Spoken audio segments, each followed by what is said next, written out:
Bonsoir à tous, très heureuse de vous retrouver en ce début de semaine pour une nouvelle édition dont voici le sommaire. Une nouvelle campagne sérologique est lancée. Vous allez pouvoir, dès demain, sur la base du volontariat, effectuer une prise de sang pour déterminer votre taux d'anticorps neutralisant, de précieuses informations pour lutter contre la Covid-19. Le centre de test et de vaccination déménage quant à lui du Grimaldi Forum à l'auditorium Régnier 3. Il est rejoint également par les équipes du Pass sanitaire. Le tout se met en place à compter d'aujourd'hui lundi. Explication dans ce journal. L'identité numérique des monégasques et résidents est désormais une réalité. Vous allez pouvoir disposer de nouvelles cartes d'identité et de nouvelles cartes de séjour, ce qui va notamment faciliter l'accès en ligne à de nombreux services publics et privés de manière totalement sécurisée. Frédéric Ginta, délégué interministériel en charge de la transition numérique, nous présentera ces nouvelles modalités et fonctionnalités. Il succède à Michel Dota à la tête de la Chambre immobilière monégasque. Alain Vivalda sera notre deuxième invité. Il révélera quelles sont ses ambitions à ce poste et les grands défis qui l'attendent. Enfin, le week-end dernier a marqué l'ouverture du Festival international d'orgue. Plusieurs dates vont ponctuer l'été, avec notamment l'anniversaire des 10 ans de l'orgue de la cathédrale et un ciné-concert consacré au bossu de Notre-Dame. Nous entendrons le directeur artistique du festival, Olivier Vernet. Et débutons ce journal avec cette nouveauté dans la lutte contre la Covid-19. Le gouvernement va proposer dès demain à toutes les personnes qui le souhaitent, sur la base du volontariat donc, de venir effectuer une prise de sang pour déterminer leur taux d'anticorps neutralisant. Alexandra Pani, vous êtes avec Didier Guémerdinger, ministre des Affaires sociales et de la Santé, pour nous préciser les enjeux de ce nouveau suivi sérologique. Oui, cette campagne va permettre de répondre à de multiples questions, notamment j'ai réalisé mes 2 doses de vaccination, combien de temps suis-je protégée? Ou encore j'ai été contaminée à la Covid-19, suis-je toujours protégée? Monsieur le conseiller, c'était important pour le gouvernement, c'est une innovation, c'est assez rare qu'un pays lance une telle campagne. Nous sommes en Europe les premiers à proposer cela à la population. Donc je rappelle en quelques mots ce dont il s'agit. Il s'agit sur la base du volontariat, donc les personnes qui le désirent sont les bienvenues, d'indiquer à notre population résidente, soit qui ait fait une séquence Covid, soit qui ait été vaccinée, quel est le taux de réponse immunitaire de leur organisme.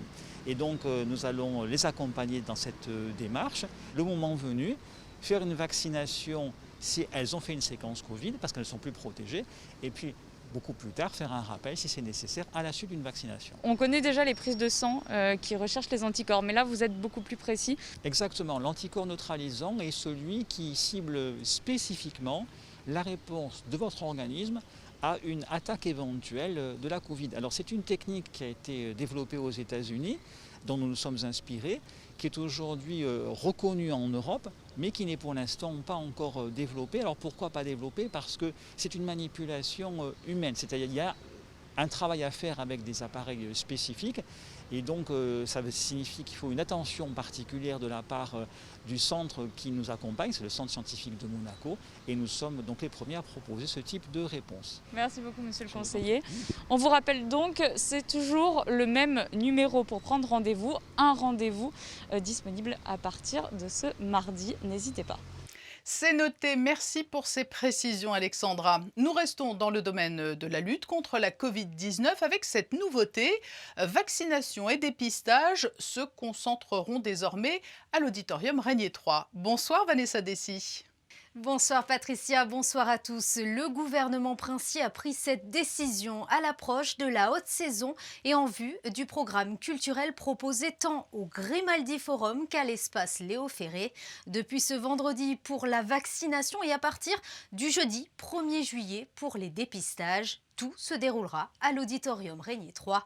Les personnes vaccinées avant le 5 juillet ainsi que celles rétablies de la Covid-19 doivent d'ores et déjà se signaler afin d'obtenir le pass sanitaire qui sera par la suite envoyé à partir du 5 juillet par email. La version papier sera disponible à l'accueil de l'auditorium Régnier 3.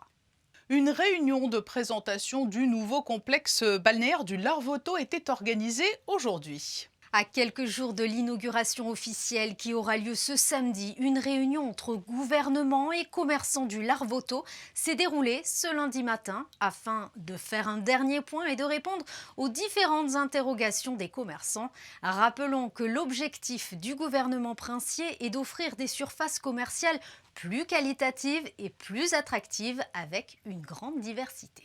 Une étape décisive dans la constitution d'Archives nationales avec la séance d'installation de la commission consultative des archives d'intérêt public qui s'est tenue ce matin au Novotel. La principauté aura à terme une institution nationale dédiée aux archives contemporaines d'intérêt public, aux côtés des archives du Palais Princier, qui sont des biens de la couronne. Sa mission a été créée par ordonnance souveraine du 25 mars dernier, l'objectif étant de constituer un service d'État entièrement consacré aux archives d'intérêt public à valeur patrimoniale à la disposition de l'administration, des monégasques, des résidents, mais aussi des chercheurs.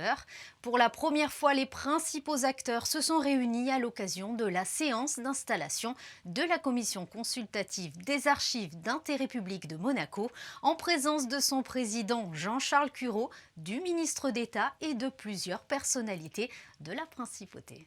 Une nouvelle étape est franchie dans la transition numérique. Les monégasques et résidents vont pouvoir disposer désormais d'une carte d'identité et d'une carte de séjour numérique selon un mode opératoire que va nous détailler le délégué interministériel en charge de la transition numérique. Bonsoir Frédéric Ginta. Bonsoir. Une étape de plus est franchie dans le programme Extended Monaco. Qu'est-ce que l'on entend par identité numérique ? Dans le monde d'aujourd'hui, dans le monde post-Covid, deux besoins ont émergé. Tout d'abord, un immense besoin de souveraineté numérique, mais également un besoin d'agilité de service. Et c'est à ces besoins que répond une identité numérique. L'identité numérique va majoritairement traiter 3 points. Le premier, c'est une connexion souveraine. Qui parmi nous n'a jamais été connecté via Facebook, via Google, n'a pas été obligé de laisser des entreprises, notamment américaines, gérer son identité numérique. Avec notre identité numérique régalienne, c'est fini. Les gens pourront se connecter aux services publics et bientôt privés de la principauté, notamment la SMEG et Monaco Télécom pour commencer, avec cette identité numérique. Le deuxième point, c'est la fin des frustrations pour se faire reconnaître par les services publics et privés. Combien de fois on entend dire « je dois renvoyer une photocopie de ma carte d'identité, une photocopie de mon passeport pour être reconnu ». Et enfin, la troisième façon, le troisième gain pour la population, c'est que petit à petit, les services deviendront accessibles en ligne. Je pourrais signer comme si j'étais au guichet, je pourrais retirer les documents une fois que je me serais connecté grâce à l'identité numérique, comme si j'étais allé faire une démarche en physique. Mais comment cela va fonctionner très concrètement ? Tout n'est pas dématérialisé, il y a une carte. Tout à fait. Les monégasques, via la carte nationale d'identité, ou les résidents via la carte de séjour, se verront remettre cette nouvelle carte dans les semaines, dans les mois qui viennent. Lors de cette remise de carte, les personnes, si elles le souhaitent, pourront demander à bénéficier d'une identité numérique. Elles enregistreront un code, leurs empreintes digitales, et cette identité numérique virtuelle sera associée au support physique qui est la carte d'identité ou la carte de séjour. Donc cette identité numérique sécurisée sera liée à un objet physique donné en main propre par la sûreté publique ou la mairie de Monaco. La principale réticence, bien souvent, elle est liée à la sécurité. Avec ce type de système, la sécurité est encore plus importante. C'est ce que vous nous dites. Pour nous, la première valeur de l'identité numérique, c'est de donner le même niveau de sécurité en ligne que lorsque vous avez une identité physique. On veut que les gens aient le même niveau de sécurité lorsqu'ils se connectent en ligne que lorsque vous montrez votre passeport monégasque ou votre carte d'identité ou votre carte de séjour. Et puis donc, on continue à avancer. Ce qui est important à souligner, c'est que cette innovation nous place désormais dans le top 5 des pays les plus avancés en la matière. Il y a aujourd'hui à peu près 5 pays qui ont le même type de carte d'identité numérique comme ce que nous lançons aujourd'hui. Ça nous met dans les plus hauts standards internationaux. Ça nous met en fait dans ces pays comme le Luxembourg, comme Singapour, qui offrent des services numériques de grande qualité à la population et qui ont fait ce saut vers une identité numérique. De manière très concrète, l'identité numérique a aussi été le socle du pass sanitaire monégasque. C'est grâce à l'identité numérique qu'un pays comme Monaco a pu être au rendez-vous en même temps que les grands pays européens, ce que beaucoup d'autres pays n'ont pas réussi. On le voit donc, la transition numérique est plus que jamais en marche. On ne va pas s'arrêter en si bon chemin. Quel sera le prochain grand chantier numérique, Frédéric Ginta? Le prochain axe majeur, il sera double. À la rentrée, nous aurons un guichet unique avec l'ensemble des services de l'administration et de la mairie qui sera lié à l'identité numérique. Donc l'ensemble des résidents et habitants de la principauté auront sous une même ombrelle toutes les demandes en ligne.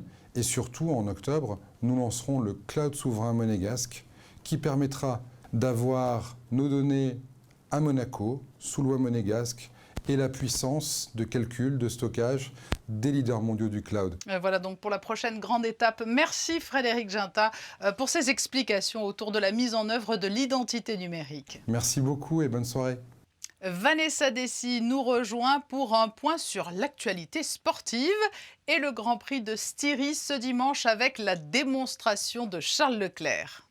Effectivement, Patricia, dès le premier tour, Charles Leclerc a été au contact inévitable avec l'AlphaTauri de son ami Pierre Gasly, contraint à l'abandon. Le Monégasque est reparti dernier après cet incident pour se lancer dans une remontée sans concession jusqu'à la 7e place. C'est probablement l'une de ses meilleures performances en Formule 1, même si c'est Max Verstappen qui a aisément remporté ce Grand Prix, lors duquel il a maintenu un avantage faible mais constant sur son rival Lewis Hamilton. Charles Leclerc a été élu pilote du jour du Grand Prix de Styrie 2021. L'AS Monaco FC annonce la signature pour 2 saisons d'Alexander Nobel, prêté par le Bayern Munich. L'AS Monaco et le Bayern Munich ont trouvé un accord pour l'ancien gardien de but international U21 allemand qui portera les couleurs monégasques jusqu'en 2023. Ce portier de talent va vivre une première étape dans sa carrière hors d'Allemagne.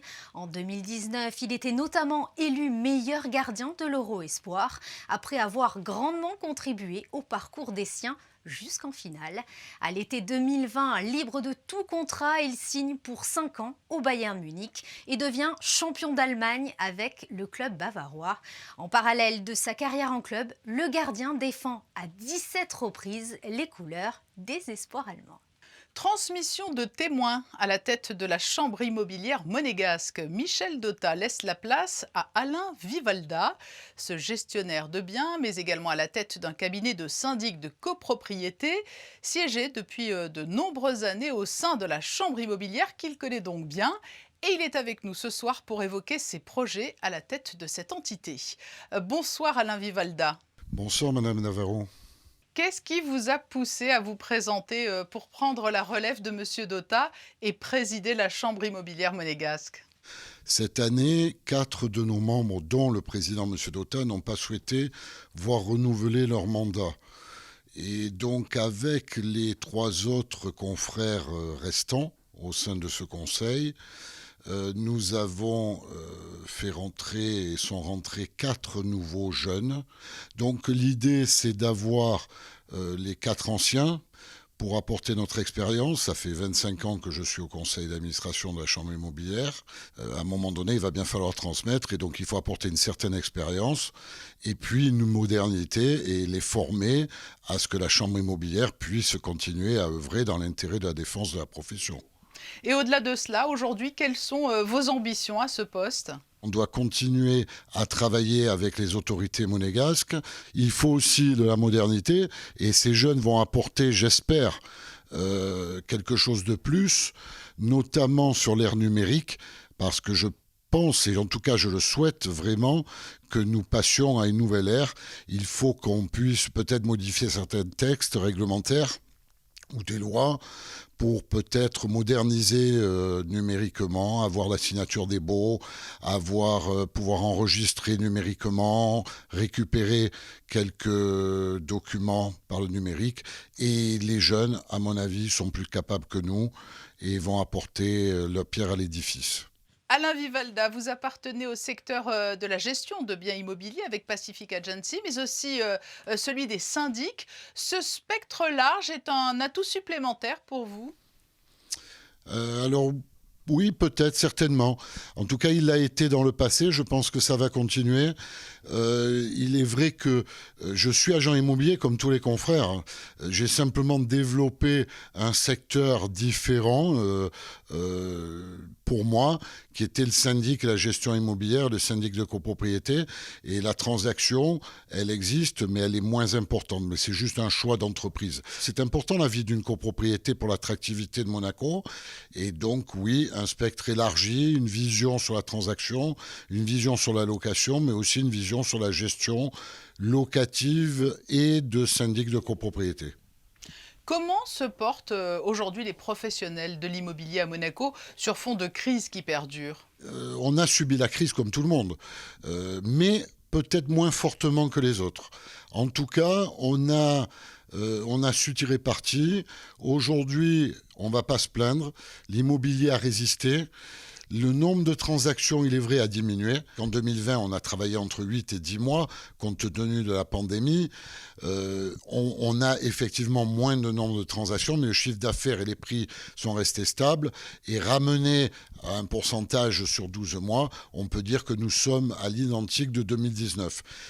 Il y a peut-être le secteur locatif qui, lui, a subi une plus forte crise, mais c'est dû aux étrangers qui n'ont pas pu venir s'installer. Il y avait des restrictions de déplacement imposées par tous les pays. Et donc ces gens-là, les étrangers, n'ont pas pu venir en principauté. Et donc le secteur locatif a subi une petite crise. Mais les prix sont stables, heureusement d'ailleurs qu'ils n'évoluent pas à la hausse. Et je pense que ça va s'améliorer. Et ça s'améliore. Et c'est juste une petite crise passagère sur le secteur locatif. Donc vous nous confirmez effectivement que la pierre reste une valeur refuge? L'immobilier monégasque reste une valeur sûre. C'est pas spéculatif, ça on en convient. La bourse est bien plus spéculative, mais elle est bien plus risquée. Alain Vivalda, merci d'avoir répondu à notre invitation alors que vous venez d'être élu président de la Chambre immobilière monégasque. Merci à vous, bonne soirée.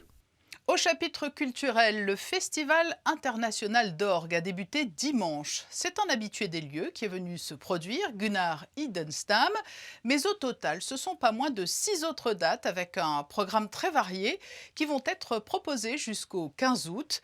Reportage signé José Sacré, Olivier Bonello et Clélia Renaud. Gunnar Indestam, organiste, compositeur et musicien folklorique suédois, était le premier invité de la 16e édition du Festival international d'orgue de Monaco qui se déroulera jusqu'au 15 août sous la direction artistique d'Olivier Vernet, titulaire du Grand Orgue de la cathédrale de Monaco. Le thème principal cette année, c'est l'orgue en partage, donc l'orgue récital seul, mais surtout avec des duos. Et nous aurons 3 concerts d'orgue à 4 mains. Comme chaque année, au mois d'août, on aura un ciné-concert, film muet. Cette année, c'est Le Bossu de Notre-Dame, avec des improvisations à l'orgue. On aura un concert aussi orgue et chant, avec une chanteuse. Et puis, concert d'ouverture aujourd'hui avec Gunnar Idenstam pour un récital d'orgue solo. Au programme de ce concert de Gunnar Indestam, des œuvres de Jean-Sébastien Bach, une suite extraite de Carmina Burana de Karl Orff, dont il a signé les arrangements, et des extraits de Metal Angel, son dernier CD enregistré à la cathédrale de Monaco en février 2020. C'est un programme très original pour un instrument séculaire. Le prochain concert dimanche 4 juillet sera l'occasion de fêter le 10e anniversaire de l'orgue Thomas de la cathédrale avec la participation des organistes œuvrant en principauté à la cathédrale ou dans d'autres églises. Avant de refermer ce journal, un petit détour par les prévisions météo pour la journée de mardi. Vanessa, à quoi peut-on s'attendre? L'été s'est-il bel et bien installé? Oui, Patricia, le soleil sera bien présent durant la journée, même si quelques passages nuageux sont à prévoir. Des rafales pouvant atteindre 22 km/h traverseront la région. Les températures seront toujours très élevées. Elles oscilleront de 20 à 27 degrés. Le soleil se lèvera à 5h49 et se couchera à 21h17. Et nous fêterons les pôles. Ainsi se referme cette édition et nous nous quittons avec les photos de Manuel Vitali en compagnie des boxeurs de la structure Ambitious Monte Carlo qui s'apprêtent à participer à Calvi en Corse à la première soirée Chill Out on the Bay, un gala de boxe anglaise. Nous les avons rencontrés pendant leur séance d'entraînement et cela fera l'objet d'un reportage dans le journal de mardi à 19 h. Rendez-vous donc est pris. Très belle soirée à vous.